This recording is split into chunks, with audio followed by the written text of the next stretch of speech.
날입니다, 여러분. 오늘도 주님 앞에 나와 영과 진리로 예배하는 우리 모든 성도님들 축복합니다.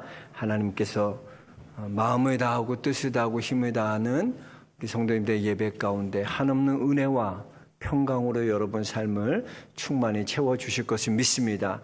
우리 옆 사람과 인사하겠습니다. 잘 나오셨습니다. 은혜 많이 받으십시오. 은혜 받으십시오. 예, 감사합니다. 여러분, 외국인들이요, 한국말 배울 때 참 어렵게 생각하는 게 몇 가지 있어요. 그 중에 하나가 이런 겁니다. 잘 먹고 잘 살아라. 여러분, 이건 우리가 다 욕인 걸 알잖아요. 잘 먹고 잘 살아라. 근데 외국인들은 이게 왜 욕이 되는지 이해할 수 없다는 거야. 잘 먹으라는 것도 축복이고 잘 살라는 것도 축복인데 이게 왜 욕이 되냐는 거죠.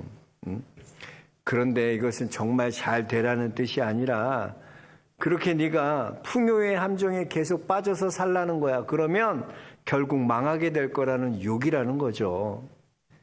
그러므로 진짜 복이라는 것은요, 여러분 단순하게 잘 되기만 해서는 안 된다는 겁니다. 그보다 더 좋은 태도와 깨달음이 필요하다는 것입니다.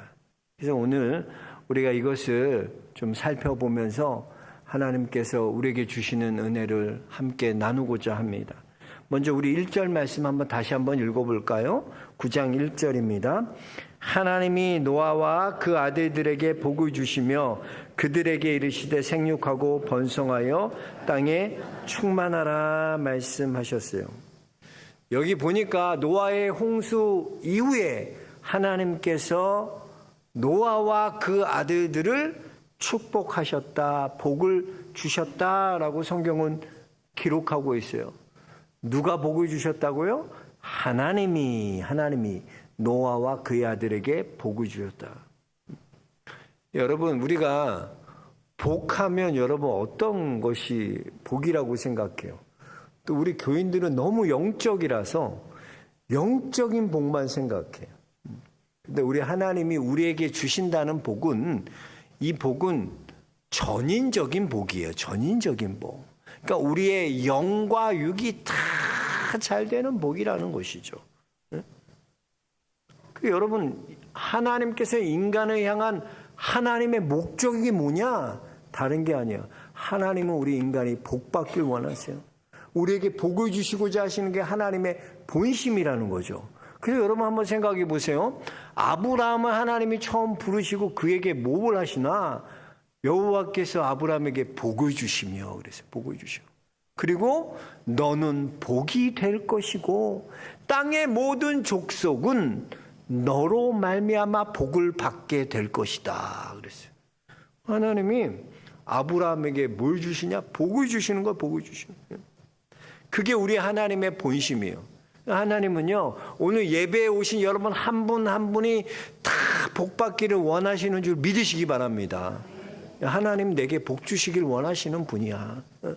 저는 우리 영락의 성도님들이 이 하나님의 주시는 놀라운 그 하나님의 복을 받는 그런 복된 성도들 모두 될 수 있게 주의 이름을 축원합니다. 그리고 오늘 말씀 첫 번째 나오는 내용이 뭐냐면, 이렇게 복을 주시면서 주님이 주시는 내용이 뭐냐면 사람에게 육식을 허락하신 거예요. 이제 너 육식 먹어라 그랬어요. 자, 그러면 창세기 9장 이전에는 고기를 먹었을까요? 안 먹었을까요? 안 먹었어요. 사람이. 언제부터 이제 고기 먹는 게 시작된 거예요? 고기를 먹는 거는 노아 홍수 이후에 하나님이 복을 내리셨다는 거죠.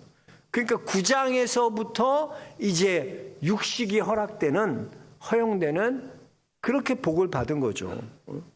자, 우리 한번 3절 읽어볼까요? 같이 읽겠습니다.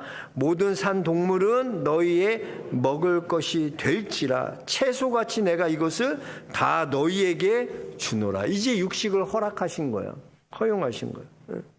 노아 홍수 이전에는 채소만 먹었는데 이제 창세기 9장에 와서 비로소 인간이 고기를 먹게 되는 거예요. 자, 그런데 여기 아주 중요한 조건을 걸으셨어요. 그게 뭐냐면 4절에 보니까 고기는 먹는데 피째 먹지 말라라고 말씀하셨어요. 고기는 먹어도 되는데 피째 먹지 말라. 무슨 말일까? 이것은 레위기에 나오는 식사법처럼요. 피 들어간 건 다 안 된다. 우리가 좋아하는 순대도 못 먹고 그 해장 선짓국 난 좋아하는데 그것도 못 먹고 그런 말이에요? 그게 아니라 이 창세기에서 말하는 생명, 피째 먹지 말라는 그런 의미가 아니에요. 이 생명은 피에 있기 때문에 생명은 피에 있는데 그 피의 주인이 누구냐? 네가 아니라는 거야. 그것을 나의 소유로 생각하는 것이 아니라 하나님이 주셨다는 것을 기억하고 하나님에 의해서 하나님이 주신 것임을 기억하고 살라는 거죠. 쉽게 예를 들어보면 이런 거예요. 왜 이런 얘기를 하시냐면 육식을 허락하셨어요. 그럼 사람들이 어떻게 해요? 고기 먹고 싶잖아요. 그러니까 이제 고기를 막 잡을 거 아니에요. 그럴 거 아니에요. 육식을 하려고 소도 잡고 양도 키우고 다 그럴 거 아니에요. 그러면서 소도 내 것이고 양도 내 것이고 이제 내 것이 생기게 되잖아. 내 것이. 그때 우리가 기억해야 될 것이 뭐냐? 이것은 내게 아니라 소유가 아니라 하나님이 주신 것이다. 하나님으로부터 온 것이다. 하나님이 존재케 하신 것이다. 라는 것을 잊지 말라는 거야. 그걸 나의 소유로 다뤄서는 안 되는 거예요. 여러분 여기 만약 아름다운 꽃이 있다고 생각해 봐요. 그 아름다운 꽃에서 얼마나 좋은 향기가 나오고 꽃은 보는 것 자체가 기쁨이잖아요. 근데 그렇게 꽃댐을 누리는 사람이 있는 방면에 또 어떤 생각하는 사람이냐면 저 꽃 꺾어다가 내 방에다 놓으면 너무 좋겠다. 그래서 몰래 사람이 있나 없나 보고 예쁜 꽃 있으면 그 손에 탁 꺾어갖고 자기 방에. 그리고 잘 키우면 몰라. 자기 방에다 며칠 안 돼서 다 죽여. 내 방에 오면은 꽃이 희한하게 다 죽대. 목양실에도 이권 선생님 저기 화분 예쁜 거 있다 그런다. 일주일도 안 돼서 내 방에서 그 꽃이 다 떨어지고 죽더라고. 나는 그래서 그냥 보는 게 좋지. 내 방에서 이렇게 키우고 이런 게 나은데 그냥 보는 게 좋아. 보는 게. 사람이 그래요. 꽃을 꺾으면 그걸 내 소유로 여기는 거야. 이걸 내 걸 만들기 위해서는 어떻게 해요? 꽃을 상하게 하고 꺾어야 돼요. 상처를 주고 꺾어야 돼요. 그러나 그걸 존재 자체로 누리는 사람은 어때요? 하나님 만든 이 창조의 세계를 누릴 수 있어. 하나님 만든 세상 너무나 아름답구나. 기쁨을 주는구나. 이게 존재로 사는 자예요. 사람 볼 때도 마찬가지예요, 여러분. 예? 우리는 다 죄인이잖아요. 의인은 없나니 하나도 없다고 성경은 말하고 있어요. 모든 사람이 죄를 범하였음에 하나님의 영광에 이르지 못한다고 말씀하고 있어요. 그런데 우리는 사람에게서조차도요. 가만 보세요. 사람이 내 뜻대로 안 움직이고 자녀들이 내 마음대로 안 움직여주자. 그럼 그때부터 막 화가 나기 시작. 나와. 그래서 그 사람 비난하고 그 사람을 욕하고 험담합니다. 이게 소유로 살아가는 사람의 모습이야. 자녀들도 마찬가지예요. 자녀들도 내 소유가 아니야. 거기에 집착하다 보니까 못 견뎌하는 거야, 사람이. 하나님이 그들을 우리 가정에 보내신 한 존재로 나에게 맡겨주신 자지 내게 아니야. 하나님 거야, 하나님 거. 하나님이 우리 자녀를 책임지시고 하나님이 우리 남편을 책임지시고 하나님이 책임지시는 거지. 내가 다 하려고 그래. 내가 인간이. 그게 소유로 알고 살아가는 거야. 소유로. 남편도 내 소유, 자녀도 내 소유. 그래서 내 말 잘 들어야 되고 내 뜻대로 해야 되고. 이게 소유로 살아가는 사람이에요. 소유로 살아가는 사람은 어떻습니까? 딴 거 없어요. 내 뜻이 중요한 건 내 뜻. 그러나 존재로 살아가는 사람은요. 내 뜻이 아니에요. 우리가 하나님 앞에 다 죄인이라는 것을 알고 인정하기 때문에 이 죄악된 세상을 바라볼 때 불쌍히 여기고 긍휼히 여길 줄 알게 되는 거예요.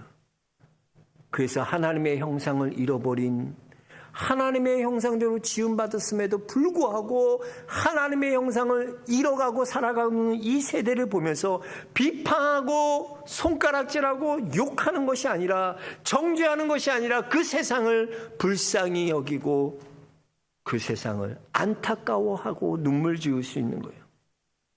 여러분 한번 예수님 생각해 보세요. 예수님 십자가 달려 돌아가실 때, 죽으실 때 여러분, 사람들이 보세요. 호산나 호산나 다윗의 자손이야 입성할 때 얼마나 자기 겉옷 벗고 나팔 불면서 얼마나 흔들면서 얼마나 좋아했어. 근데 보세요. 그랬던 그들이 잠시 후에 이제는 뭐래요? 예수를 십자가에 못 박아 죽이라 그러잖아. 죽이라는 거야. 예수님 다 아시잖아. 다 들으시잖아. 그리고 예수님 십자가상에서 뭐라고 기도하십니까? 아버지여 저들을 사하여 주옵소서. 저들은 저들이 하는 것을 알지 못하나이다. 어떻게 그러실 수 있을까? 스테반 집사님 순교할 때 보여. 돌에 맞아 죽는 순간에도 뭐라고요? 아버지 저들을 용서하여 주옵소서. 용서하여 주옵소서. 그 긍휼하심이 어디에서 나왔냐는 거예요. 존재로 살아갈 때 나오는 거예요. 존재로. 응?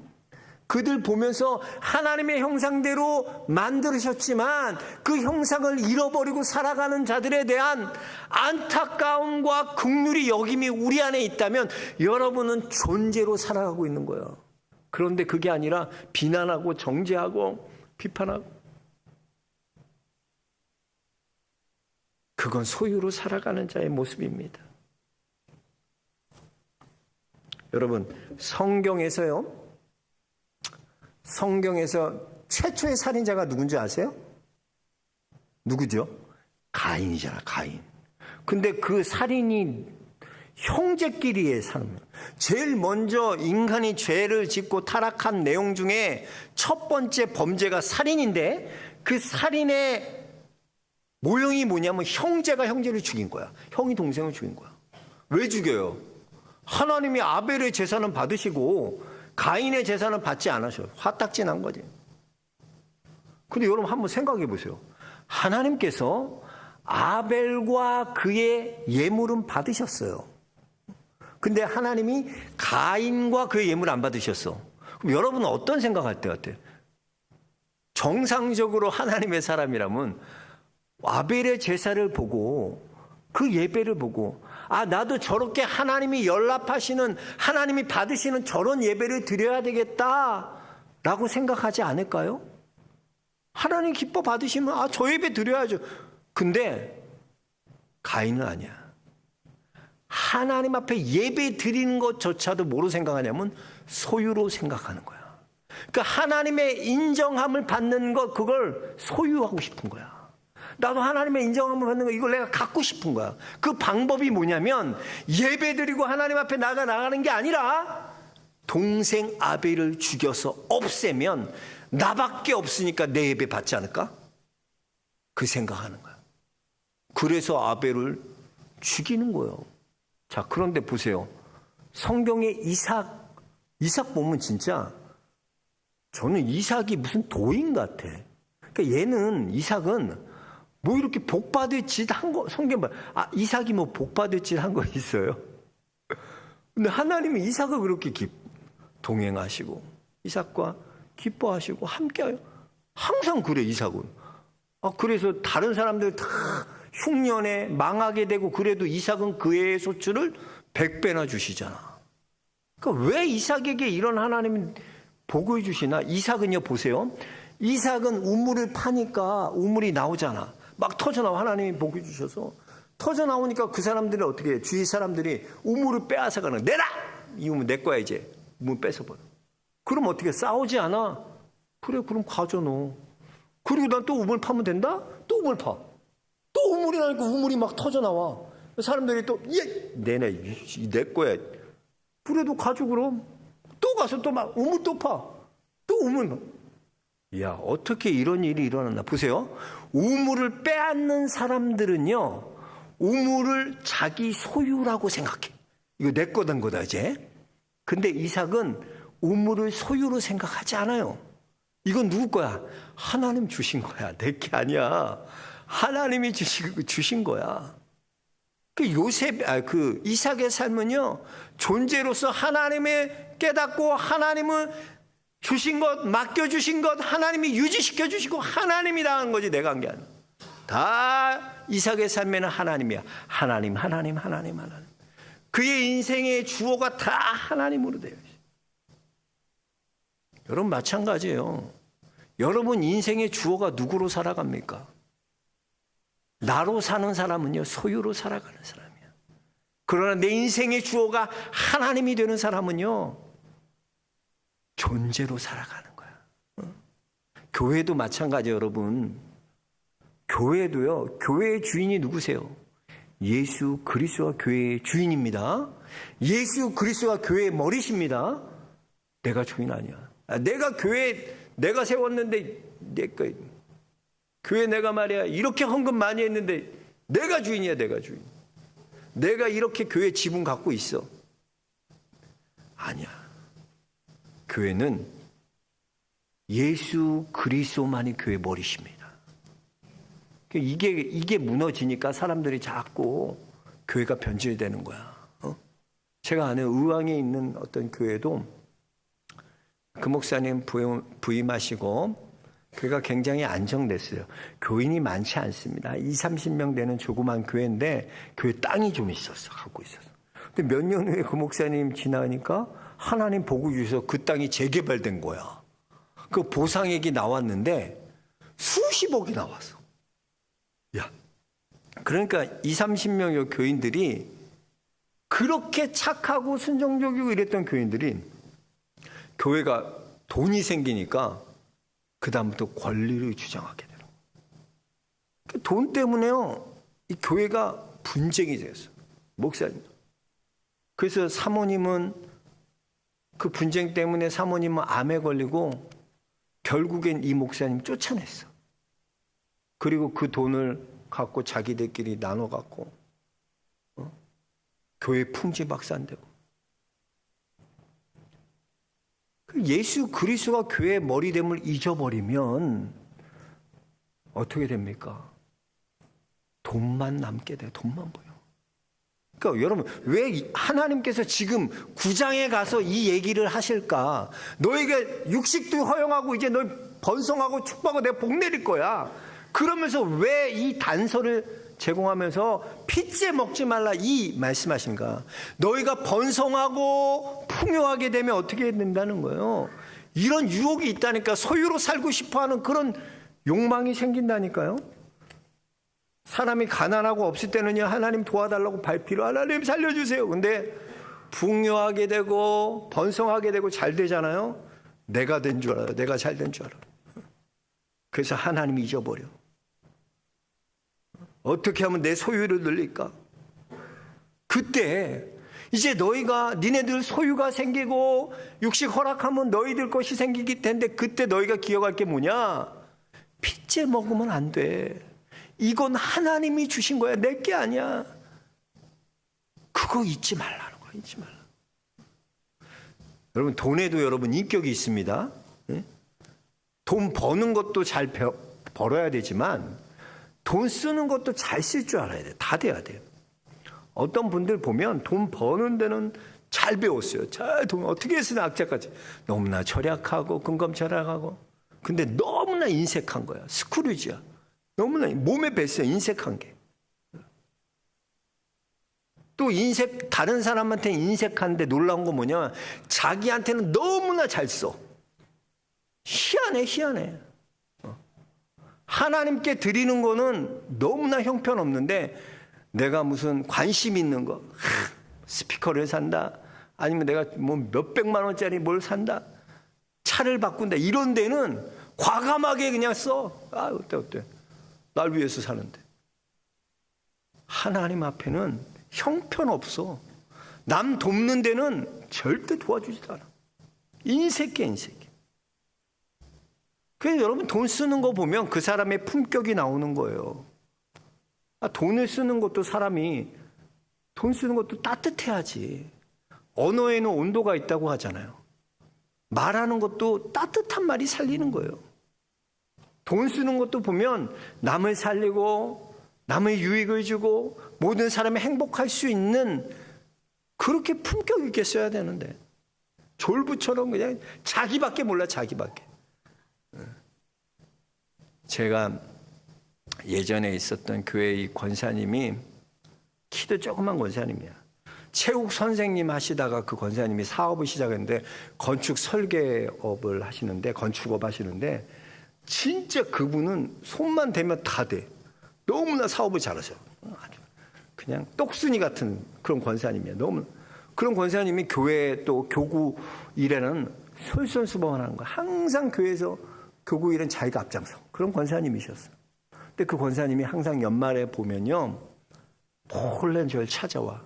봉투를 이만한 거 가지고 와.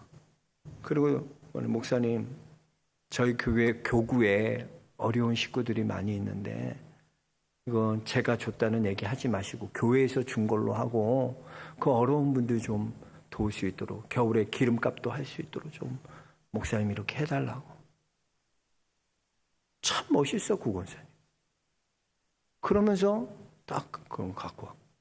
그럼 제가 기도하고 그거 이렇게 드려요. 그럼 보면 그 권사님 보면 정말 이삭 같아. 하나님이 파는 우물은 다 계속 나오게 하셔. 여기 파면 여기 우물 나오고. 그래서 분당에다가 그 자기 건물 하나 졌는데 하나님 복 주시니까 그 옆에 건물까지 사갖고 쌍둥이 건물로 멋있게 분당을 아주 제일 비싼데 2빌딩 세워놨는데 너무나 멋있어. 가서 내가 또 예배도 드려주고 그랬는데 보면 왜 하나님께서 그렇게 지속적으로 계속 축복하시나. 그 사람은 복을 많이 받아도 복을 줘도 핏째 먹지 않는 인생 사는 거야. 자기 소유로 살지 않는 거야. 하나님의 존재로 나는 축복의 통로입니다. 하나님이 주신 복 흘려보내는 존재로 삽니다. 존재로 살아가니까 하나님이 마음껏 축복해 주시더라고. 여러분 성경에 보세요. 제가 오늘 오후에도 설교하겠지만 전 예후 그 가문이 참 안타까워. 예후 가문이. 왜냐하면 예후 가문이 하나님께서 예후에게 오므리 왕조를 심판하는 칼로 쓰시면서 하나님이 약속해 주셔. 뭐라고? 예후와 너 내 자손 4대까지는 내가 내 왕위를 보존시켜 줄게. 얼마나 축복이야. 약속 딱 해주셨으니까. 그러니까 하나님의 약속대로 그렇게 돼요. 근데 딱 4대가 끝나고부터는 끝나는 거야. 근데 만약에 예후가 정신 차리고 그 가문들이 하나님의 말씀에 순종하고 끝까지 겸손하고 하나님 뜻대로 했다면 하나님이 그 약속을 갱신시켜 주셔서 예후의 가문이 천대 만대까지 복을 누리지 않았을까? 근데 딱 약속한 거 그거까지 복이 끝나는 거야. 그거 말고는 없어. 여러분 그래 하나님이 한번 줘보시는 거 하나님 축복하시겠다고 복 주셨어. 근데 그 복 받고도 그 복으로만 끝나는 인생 많다니까. 그냥 거기 자기 일대에만 끝나는 거예요. 약속한 그거만 받아. 그런데 그게 계속 유지되고 그 복이 내 자손 될 때 어떻게 해야 돼요? 소유로 사는 것이 아니라 모든 것이 하나님이 것입니다. 하나님이 주신 것입니다. 나는 하나님으로 존재하는 자입니다. 이렇게 존재로 사는 자에게 하나님이 놀랍게 계속 축복해 주시는 거예요. 그래서 여러분 존재로 사는 사람만이요 희생이 가능하지 소유로 사는 사람은 희생이 불가능해요. 왜냐? 희생이 소유라는 목적과 모순되기 때문이에요. 소유의 목적은 뭐예요? 내 것, 내 뜻이에요. 나머지는 다 제거 대상이야. 욕심은 다른 사람을 통제하려는 거예요. 그래서 다른 사람을 통제하려니까 어떻게 해요? 다른 사람 희생시키는 거예요. 자기가 잘 되기 위해. 그러니까 관계가 어떻게 해요? 다 깨지고 관계가 파괴되는 거예요. 욕심이 잉태한 즉 죄를 낳고 죄가 장성한 즉 사망을 낳느니라. 그냥 존재로 살아가는 사람은 그게 그렇지 않아. 이렇게 타락하고 아파하는 인간의 모습 보면서 정죄하는 게 아니라 하나님의 형상이 깨져가는 모습, 안타까움을 보는 거야. 그를 위해 희생할 수 있는 거예요. 여러분 한번 여러분 자신 생각해 보세요. 여러분이 어떻게 구원받았습니까? 나도 저 사람과 똑같이 예수님 몰랐을 땐 죄인이고 죽을 수밖에 없고 영벌에 처하고 지옥 갈 수밖에 없는 존재였어요. 그런데 어떻습니까? 예수 그리스도의 십자가의 보혈의 은혜로 말미암아 구속의 사랑으로 말미암아 우리가 하나님의 자녀가 되었잖아요. 하나님을 아버지라 부르는 존재가 되었잖아요. 그렇다면 여러분, 아직 하나님을 알지 못하는 그들에게도 뭐가 있어요? 여전히 하나님의 형상이 있는 거야. 깨진 하나님의 그 형상이 있는 거야. 그걸 보고 안타깝게 생각하고 긍휼하게 여김이 우리에게 있는 거예요. 왜? 나도 예전에 그런 자였거든. 나도 죽을 자였거든. 근데 하나님이 나를 구원해 주신 거거든. 그런 자는요, 희생할 수 있는 거예요. 우리 마지막 7절 한번 같이 읽어보겠습니다. 7절입니다. 너희는 생육하고 번성하며 땅에 가득하여 그 중에서 번성하라 하였더라. 1절과 똑같은 말씀인데 의미는 달라요. 자, 하나님이 핏제먹, 자, 구절을 봅시다. 축복하셨다 하면 정말 복 주셨다. 그러면서 조건을 제시하시죠. 뭐예요? 핏제 먹지 말라 그러셨어요. 그럼 핏제 먹지 않고 너희가 이렇게 하면 어떻게 되냐? 7절이 그렇게. 너희가 핏제 먹지 않고 하나님 기억하고 존재로 살면, 소유로 사는 존재가 존재로 살면 어떻게 되냐? 이 하나님의 축복이 계속 복을 주신다는 거예요. 그래서 여러분, 하나님이 이렇게 축복해 주셔 보는 거야. 한번 복 줘보고 얘가 복을 계속 받을 수 있는 사람인가 아닌가 이렇게 보는 거야. 어떤 사람은 한 번으로 끝나는 사람이 있어. 그러나 어떤 사람은요, 그 복을 하나님께서 주셔도 그걸 소유로 생각하지 않고 존재로 살아서 그 복이 계속 흘러가는 사람이 있어. 여러분, 어떤 사람이 되고 싶습니까? 나 때만 문제 없으면 돼요. 나만 잘 먹고 잘 살면 돼요. 소유로 살아가는 거예요. 우리는 소유로 살아가는 게 아니라 존재로 살아가야 돼요. 그래서 하나님께서 여러분을 마음껏 축복하셔도 불안하지 않는 거야. 하나님이 얘 조금만 축복해주면 불안한 사람이 있어요. 얘 조금만 축복해주면 안 될 것 같은데 불안해. 근데 하나님이 복 주시는 사람은 불안하지 않는 거예요. 그래서 마음껏 축복하셔도 이 사람은 소유로 살지 않고 존재로 살아가는 거예요. 그러면 하나님이 계속 마음껏 축복해 주는 거예요. 저는 우리 영락의 성도님들이 이렇게 하나님께 마음껏 축복하시고 계속 여러분의 찾아 손손이 하나님의 복을 받는 그런 전인적인 복을 받는 복된 가정 모두 될 수 있게 주의 이름으로 축원합니다. 저와 여러분이 그런 존재로서 살아가서 그 복을 누릴 수 있는 귀한 믿음의 길 걸어가길 주의 이름으로 축원합니다. 하나님 감사합니다. 오늘도 우리에게 말씀하여 주시며 감사합니다. 깨닫게 하여 주시고 소유로 사는 존재가 아니라 우리가 모두 다 하나님 존재로 살아갈 수 있도록 우리를 축복하여 주옵소서. 예수 그리스도 이름 받들어 기도하옵나이다. 아멘. 다 같이 찬송가 295